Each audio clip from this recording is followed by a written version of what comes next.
안녕하세요. 부가TV의 롤렉스입니다. 오늘은 아파트 갈아타기로 인생 역전하기라는 주제로 여러분과 이야기를 나눠볼까 합니다. 이 아파트 갈아타기는 사실 무주택자나 1주택자 여러분들이 어떤 자산을 증식하거나 부의 주얼 차산에 올라타기 위해서 굉장히 중요한 일입니다. 그럼에도 불구하고 또 많은 분들은 방법을 몰라서 또는 두려워서 주저하거나 시기를 놓치고 마는데요. 그래서 많이 옆에서 지켜보면서 많이 안타까웠고, 그래서 어떤 제 경험 또 주위에 어떤 성공적인 이런 갈아타기를 하신 분들의 경험을 토대로 여러분들께 그 방법을 안내해 드리고자 합니다. 그래서 1편에서는 주로 이론적인 내용에 대해서 말씀드릴 거고요. 2편에서는 그 예시를 통해서 여러분들의 이해를 도와드리겠습니다. 그럼 잠시 광고 보시고 본 내용으로 들어가 보겠습니다.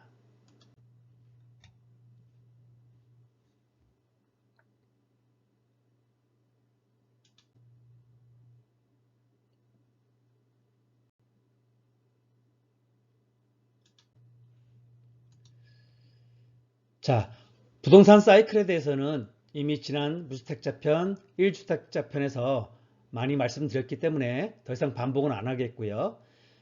자, 급등기, 상승장의 후반기인 급등기와 이 급락기, 하락장의 초반이죠. 이때는 매수하시지 말라고 했었고요. 또 갈아타기도 마찬가지입니다. 이 시기에는 아시다시피 급등기에는 부동산의 거품 시기예요. 그리고 후퇴기에는 어떻습니까? 지금과 같은 고금리 상황 또는 거래량이 극히 저조한 그러한 시기죠. 따라서 사고 싶다고 살 수 있는 시기도 아니고 팔고 싶다고 팔 수 있는 상황 시기도 아닙니다. 따라서 이때 괜히 갈아타기를 시도해서 괜시리 사서 마음고생하시지 마십시오. 특히 지난 방송에서 침체기와 회복기를 통해서 우리가 매수의 기회를 엿보라고 말씀드렸는데요. 갈아타기도 마찬가지입니다. 특히 무주택자분들 또 1주택자분들도 회복기에 매수와 갈아타기를 시도하시는 게 좋고요. 1주택자이거나 혹은 좀 더 경험이 있으신 중수분들은 이 침체기 때 매수 또는 갈아타기를 시도하셔도 좋습니다. 왜요? 이때는 전세 가격이 상승하는 시기라고 말씀드렸고 또 거래량도 점차 활발해지는 시기죠. 따라서 계속해서 상승하는 기쁨을 누릴 수 있는 시기라고 했습니다. 그래서 여러분들이 괜히 급등기나 급락기 같은 때 괜히 매수나 갈아타기 해서 오랜 세월 마음고생하지 마시고요.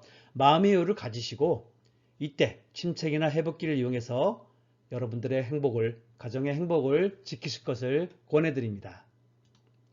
특히 청약이나 분양권 등은 또 입주까지 3, 4년 정도 시간이 또 걸리죠.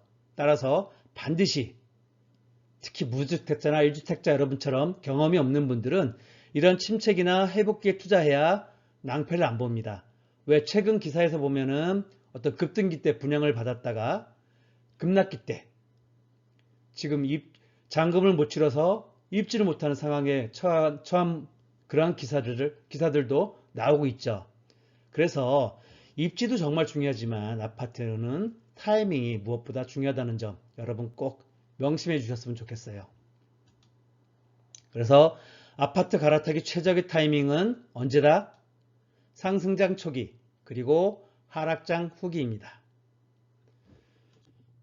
다음으로 어떤 유형에 따른 갈아타기 형태를 한번 살펴보겠습니다. 먼저 매수 목적은 거주 목적이냐 투자 목적이냐로 나눠지겠죠.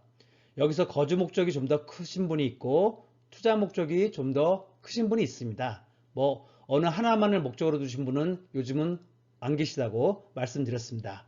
그럼 먼저 거주 목적이 크신 분들 같은 경우에는 내 마음이 끌리는 걸 우선으로 하시면 돼요.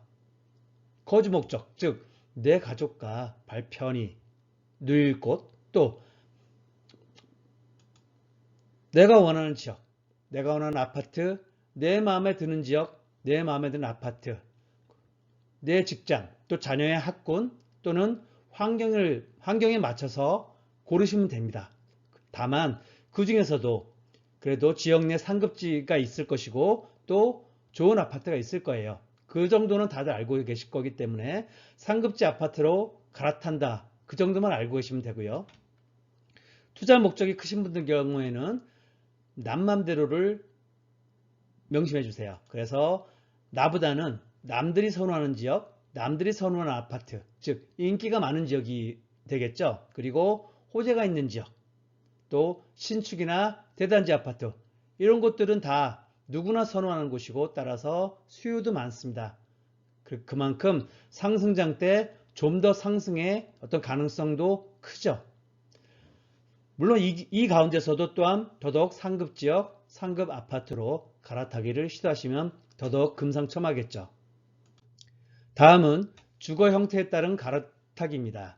먼저 전세 플러스 1주택자 포지션인데요. 보통 전세로 사시면서 갭 투자를 하시는 경우도 많죠. 그리고 이 경우에는 갭 투자이기 때문에 항상 선호하는 지역, 남들이 선호하는 지역에 또 상급지, 상급 아파트에 갭 투자를 하실 수가 있겠죠. 그리고 이러한 과정을 2번 정도만 반복하신다면 충분히 똘똘한 아파트로 갈아타실 수가 있습니다. 상승장에선 말이죠. 자, 일시적 2주택자입니다. 일시적 2주택자는 역시 자가로 거주하시면서 갭 투자로 갈아타기를 하실 수도 있고 또 이사를 통해서 실거주에서 실거주로 또 그렇게 옮겨가실 수도 있겠죠. 먼저 갭 투자하시는 경우에는 역시나 선호하는 지역, 남들이 선호하는 지역 상급지 투자로 택하시고요. 이사를 가실 경우에는 조금은 선택의 폭이 작습니다. 어쩔 수 없이. 하지만 이 경우에도 역시 가급적이면 좋은 동네, 좀 더 좋은 동네, 좀 더 좋은 아파트로 이사하실 것, 갈아타실 것을 권해드립니다. 항상 기준은 상급지. 그래서 이 역시 2번 정도만 반복한다면 충분히 똘똘한 아파트로 갈아타실 수가 있습니다. 다음은 자본금에 따른 갈아타기인데요. 먼저 전세 플러스 1주택자 포지션의 경우에는 소액가 또 한 2억에서 3억 원 이상의 어떤 여유 자금이 있는 그런 분들로 나눠보겠습니다. 이 기준은 나중에 갭 투자할 때 이 기준에 대해서 다시 한번 말씀드릴게요. 먼저 소액 시드머니가 있는 분은 자본금에 맞춘 갭 투자를 하시면 되겠죠. 5천이면 5천, 1억이면 1억 그 안에 맞춰서 갭 투자를 해놓으시면 되고요. 좀 역시 이 경우에도 조정기, 상승장이라고 항상 계속 올라가진 않습니다. 상승장에서도 아주 작게는 진폭이 있거든요. 그래서 조정기 때 1억씩 빠지는 경우도 있습니다. 그래서 그럴 때 가급적 상급지에 갭 투자하거나 실거주 옮기신다면 좋겠죠. 그리고 2억 3억 원 정도의 시드머니가 더 있으신 분들은 전세보증금까지 빼서 대출 레버리지를 또한 활용해서 실거주, 상급지로 이동하시는 것도 한 방법이 되겠습니다. 그리고 일시적 2주택자의 경우에도 역시 소액 시드머니가 있는 분, 또 2억에서 3억 원 정도의 좀 많은 시드머니가 있는 분으로 나눠볼 수가 있는데요. 소액이신 분은 역시 자본금에 맞춰서 갭 투자를 하시면 됩니다. 그리고 이 경우에도 역시 조정기 때 상급지로 갭 투자하거나 실거주 이사를 하실 수가 있겠죠. 그리고 한 2억 3억 정도의 시드머니가 있는 분은 역시나 대출 레버리지를 활용해서 상급지로 이사하시거나 또는 경우에 따라서는 갭 투자를 하셔도 좋습니다. 그럼 갈아타기 원칙을 다시 한번 상승장, 하락장에 따라서 나눠서 설명을 드리겠습니다. 먼저 상승장에서는 선사 후파를 기억해 주셔야 해요. 즉 남집을 먼저 사고 내 집을 나중에 파셔야 합니다. 선사 후팔. 먼저 사고 나중에 판다. 자, 우리가 가로축을 시간, 세로축을 가격이라고 보겠습니다. 그리고 상승장이므로 가격은 계속 우상향하고 있겠죠. 어느 일정 시점에 내가 보아둔 집, 평소에 사고 싶었던 집을 삽니다. 그때 그 집을 10억이라고 가정하고 내 집을 5억이라고 가정해 보겠습니다. 5억 갭이 있었죠. 이 경우에 가급적이면은 갭을 좀 3개월 정도, 가급적이면 더 길게 하면 더 좋고요. 좀 길게 하시면은 이게 잔금 낼 시점이 되면 내 집은 올라 있을 거예요. 그죠? 한 5억짜리가 7억으로 올랐다. 그러면 그 갭이 이제 3억으로 줄어듭니다. 여기서 일단 이득을 보시는 거고요. 내 집만 올라 있진 않겠죠. 남 집도 그 사이에 분명히 더 올라 있을 거고 내 집보다 원래 내 집보다 더 똘똘한 아파트였기 때문에 더 많이 올라 있겠죠. 한 15억 정도 올라 있다고 가정을 한다면 그 수익은 더더욱 커지겠죠. 바로 이런 점을 이용해서 갈아타기를 하시는 거예요. 특히 다만 전제 조건은 있습니다. 만약에 그냥 갈아타기, 실거주 갈아타기를 하신다면은 그래도 계약금, 10억에 대한 계약금, 그리고 중도금으로 한 2억 정도에서 시드머니가 한 3억 정도는 마련이 돼 있으셔야겠죠. 그리고 만약 갭 투자를 하신다면은 더 적은 돈으로 이동하실 수가 있습니다.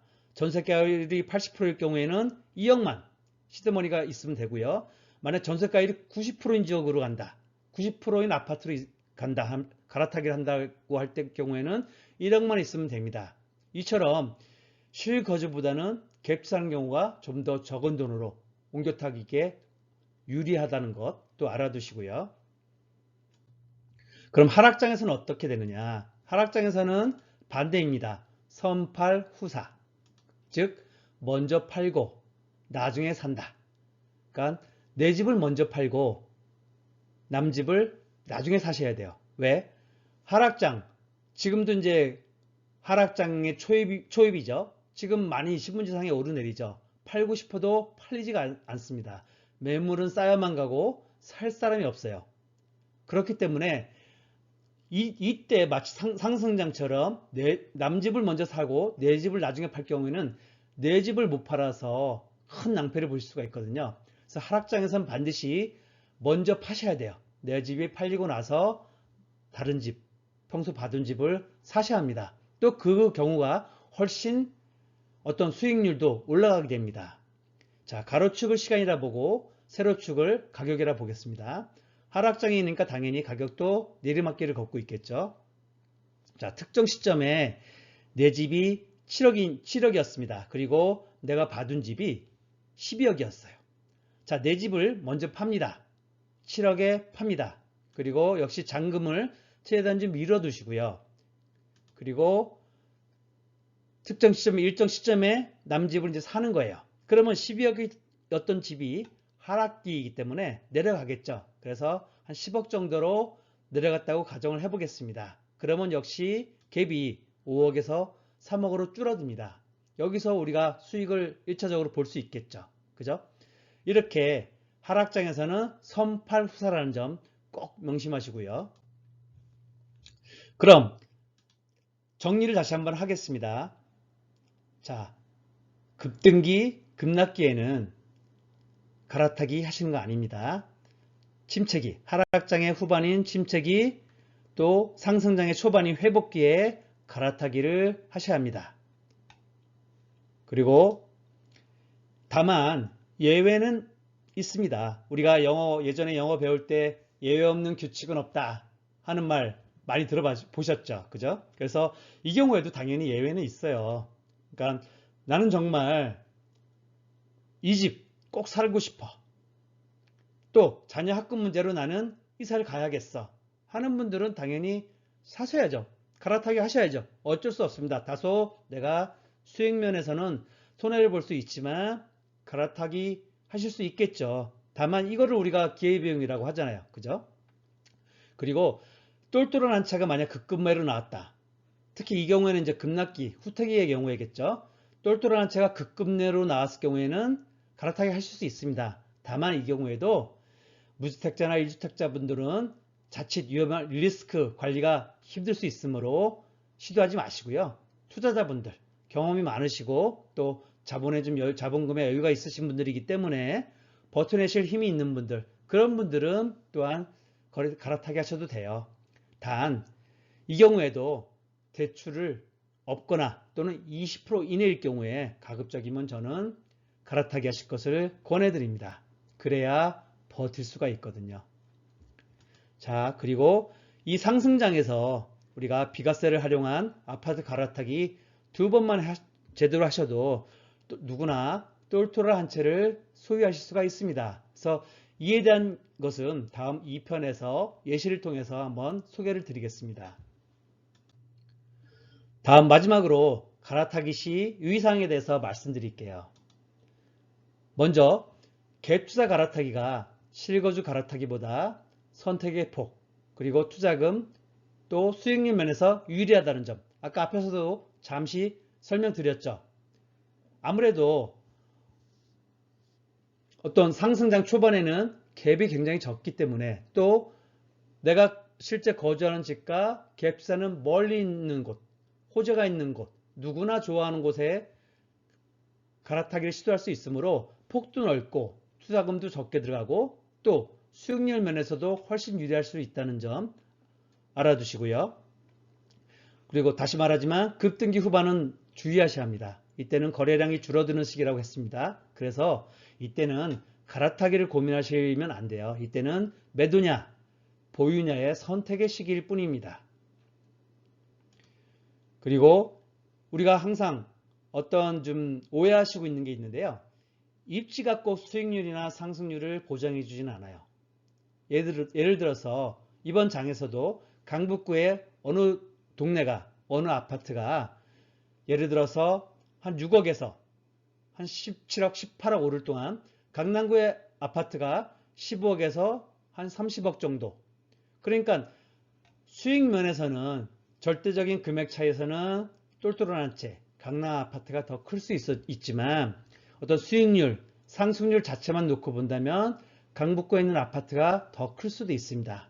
이건 일종의 어떤 갈아타기 또는 상급지의 착시 효과라고도 볼 수 있겠죠. 이 점도 참고로 알아두시고요. 그래서 다만 이 경우 기회비용이 역시 있습니다. 내가 상급지 아파트에 그래도 산다는 것, 또 강남에 산다는 그런 만족감, 또 내 자녀를 그래도 대치동에, 목동에 그런 좋은 학군지에 있는 그런 지역에 아파트에서 사는 그런 목적이라면 얼마든지 옮겨가실 수 있겠죠.